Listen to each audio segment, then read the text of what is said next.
Supreme court के 51वें CJI Sanjeev Khanna ने पदभार संभालते ही सुप्रीम कोर्ट की व्यवस्था में बड़े बड़े बदलाव किए हैं। पहला तो ये कि उन्होंने किसी भी केस की तत्काल सुनवाई के नियमों में बड़ा बदलाव कर दिया। वकील अब किसी भी मामले की तत्काल लिस्टिंग और सुनवाई ओरली यानी कि मौखिक रूप से नहीं करा सकेंगे। नए सीजेआई संजीव खन्ना ने 12 नवंबर को बदलाव करते हुए कहा था कि वकीलों को इसके लिए ईमेल या फिर रिटर्न लेटर ही भेजना होगा। वकीलों को ईमेल भेजकर या पत्र देकर यह बताना होगा कि केस की अर्जेंट लिस्टिंग और हियरिंग क्यों जरूरी है, ऐसी क्या जरूरत आन पड़ी है। इसके बाद दूसरा बड़ा बदलाव किया रोस्टर सिस्टम को लेकर। सीजेआई खन्ना ने फैसला लिया कि सीजेआई और 2 सीनियर जजों की अध्यक्षता वाली पहली 3 बेंच लेटर, पिटीशन और जनहित याचिकाओं यानी कि पीआईएल की सुनवाई करेंगी। केस अलॉटमेंट के नए रोस्टर के तहत सुप्रीम कोर्ट को लिखे लेटर पर आधारित याचिकाओं और पीआईएल की सुनवाई CJI Khanna, justice BR Gavai और जस्टिस सूर्यकांत की अध्यक्षता वाली ही बेंच करेगी। दरअसल नवंबर 2022 से पहले पूर्व सीजेआई यूयू ललित सभी 16 बेंच को जनहित याचिकाएं सुनवाई के लिए अलॉट कर रहे थे, लेकिन सीजेआई बनते ही डीवाई चंद्रचूड़ ने इसे बंद करा दिया था। लेकिन अब जब सीजेआई संजीव खन्ना ने अपना पदभार संभाला है तो उन्होंने इसे फिर से शुरू कर दिया है। इसके साथ ही सुप्रीम कोर्ट का रोस्टर सिस्टम एक बार फिर सवालों में आ गया है।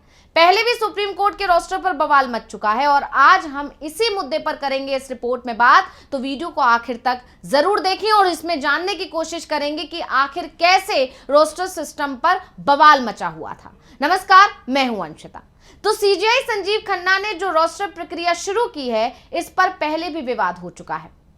सुप्रीम कोर्ट के ही 4 जजों ने सवाल उठाए थे। सुप्रीम कोर्ट के एक वरिष्ठ वकील है प्रशांत भूषण, उन्होंने तो इस प्रक्रिया को सुप्रीम कोर्ट में ही चुनौती दे दी थी। लेकिन इससे जुड़ा सबसे बड़ा विवाद 6 साल पहले सामने आया था।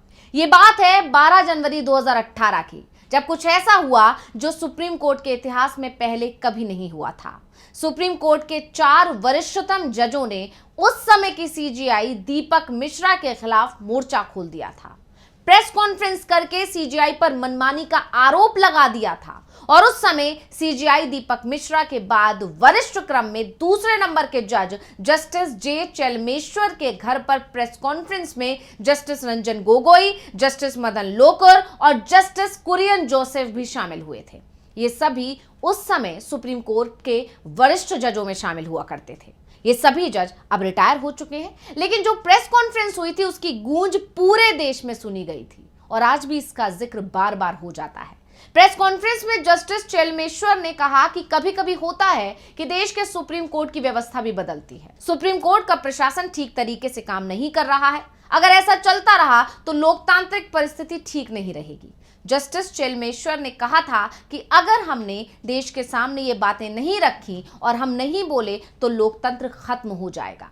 हमने चीफ जस्टिस से अनियमितताओं पर बात की थी। उन्होंने बताया कि 4 महीने पहले हम सभी 4 जजों ने चीफ जस्टिस को एक पत्र लिखा था जो कि प्रशासन के बारे में था। हमने कुछ मुद्दे उठाए थे।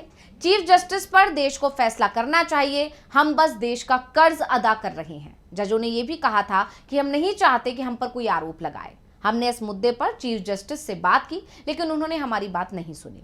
जो पत्र सीजेआई को लिखा गया था उसमें रोस्टर का मुद्दा सबसे अहम मुद्दा था। पत्र में लिखा था कि रोस्टर तय किए जाने के नियमों से हटने से संस्थान की पवित्रता और ईमानदारी पर संशय खड़ा होता है।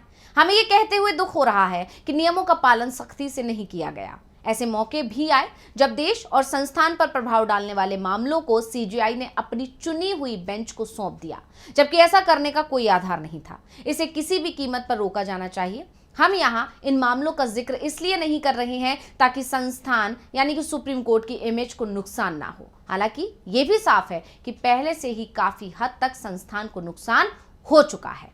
तो उस वक्त प्रेस कॉन्फ्रेंस में चारों जजों ने कहा था कि हम नहीं चाहते कि 20 साल बाद कोई कहे कि चारों सीनियर जजों ने अपनी आत्मा बेच दी थी। इन जजों ने 7 पेज की एक चिट्ठी चीफ जस्टिस को लिखी थी, उसमें कई बातों का जिक्र था। हम यहाँ पहले आपको चिट्ठी की मुख्य बातें बताते हैं जो बड़े आरोप चीफ जस्टिस पर लगाए गए थे। तो उस चिट्ठी में लिखा था कि चीफ जस्टिस ऑफ इंडिया केसों के बंटवारे में नियमों की अनदेखी कर रहे हैं।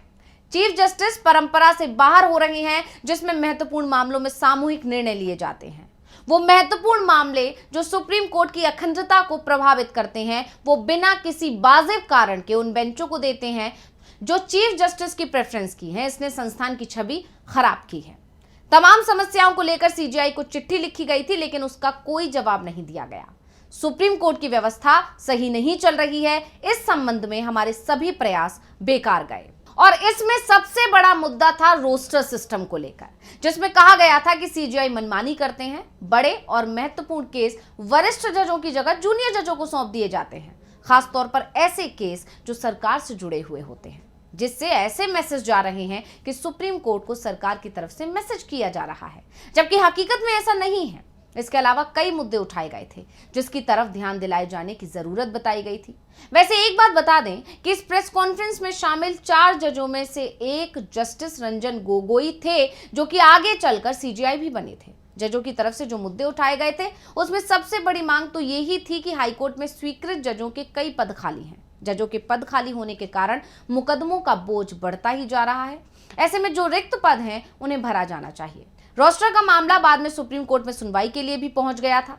दरअसल सुप्रीम कोर्ट ने जजों को केस आवंटित करने की प्रक्रिया में बदलाव की मांग को लेकर सीनियर वकील शांति भूषण ने याचिका दाखिल की थी। शांति भूषण की तरफ से उनके बेटे प्रशांत भूषण और सीनियर कांग्रेस नेता कपिल सिब्बल ने दलील दी थी। उन्होंने कहा था कि केसों का आवंटन कॉलेजियम को करना चाहिए। वहीं अटॉर्नी जनरल ने कहा था कि चीफ जस्टिस ऑफ इंडिया ही मास्टर ऑफ रोस्टर हैं। अगर कई जजों द्वारा मिलकर रोस्टर तय किया जाएगा तो सिस्टम ध्वस्त हो जाएगा। लेकिन सुप्रीम कोर्ट ने याचिका को खारिज कर दिया था। आमतौर पर याचिकाएं सीधे रजिस्ट्री से जजों के पास चली जाती हैं। सिर्फ संवेदनशील मामलों को ही रजिस्ट्री चीफ जस्टिस के पास फैसले के लिए भेजती है कि उसे किस बेंच में लिस्ट करना है। कोर्ट ने याचिका की सुनवाई करते हुए इसे खारिज कर दिया था। सुप्रीम कोर्ट के न्यायाधीश AK सीकरी और अशोक भूषण की 2 सदस्यीय खंडपीठ ने याचिका को खारिज करते हुए कहा था कि सीजेआई ही मास्टर ऑफ रोस्टर होते हैं। यानी ये रोस्टर का जो विवाद है बहुत पुराना विवाद है, और अब एक बार फिर जब सीजेआई संजीव खन्ना ने अपना पदभार संभाला है तो उन्होंने इस मुद्दे को एक बार फिर से उठाया, और जब उन्होंने चंद्रचूड़ के फैसले में बदलाव किया तो इस पर चर्चा भी तेज होने लगी है। और एक के बाद एक जिस तरह से संजीव खन्ना पुराने फैसलों को पलट रहे हैं, सीजेआई चंद्रचूड़ के फैसलों को पलट रहे हैं, उसके बाद से जनता का भरोसा एक बार फिर न्यायालय पे बढ़ता जा रहा है, जो पिछले दिनों कहीं ना कहीं डगमगा गया था। क्योंकि सीजेआई चंद्रचूड़ के कार्यकाल का जो आखिरी समय था, रिटायरमेंट से पहले उन्हें आलोचनाओं का सामना करना पड़ा। जिस तरह से उनके घर की गणेश पूजा का वीडियो सामने आया जिसमें पीएम मोदी शामिल हुए थे, उसके बाद भी उनके कई बयान ऐसे रहे जिस पर आलोचना का सामना उनको करना पड़ा। और इसी के अलावा कुछ टिप्पणियां जो उन्होंने की पिछले दिनों, उसको लेकर भी जजों ने ही उनके खिलाफ नाराजगी जाहिर कर दी थी। तो इसको लेकर सीजेआई चंद्रचूड़ विवादों में घिर गए थे। और अब जब संजीव खन्ना ने अपना पदभार संभाला तो जनता को कहीं ना कहीं उन पर भरोसा नहीं हो रहा था। लेकिन अब जिस तरह से वो एक के बाद एक चंद्रचूड़ के फैसलों को पलट रहे हैं, उसके बाद से जनता का भरोसा एक बार फिर बढ़ रहा है। लेकिन ये भरोसा कब तक कायम रह पाता है, ये देखने वाली बात होगी। तो ये रिपोर्ट आपको कैसी लगी, हमें कमेंट करके अपनी राय जरूर दीजिएगा। इसी के साथ मुझे दीजिए इजाजत। देखते रहिए DV लाइव। नमस्कार।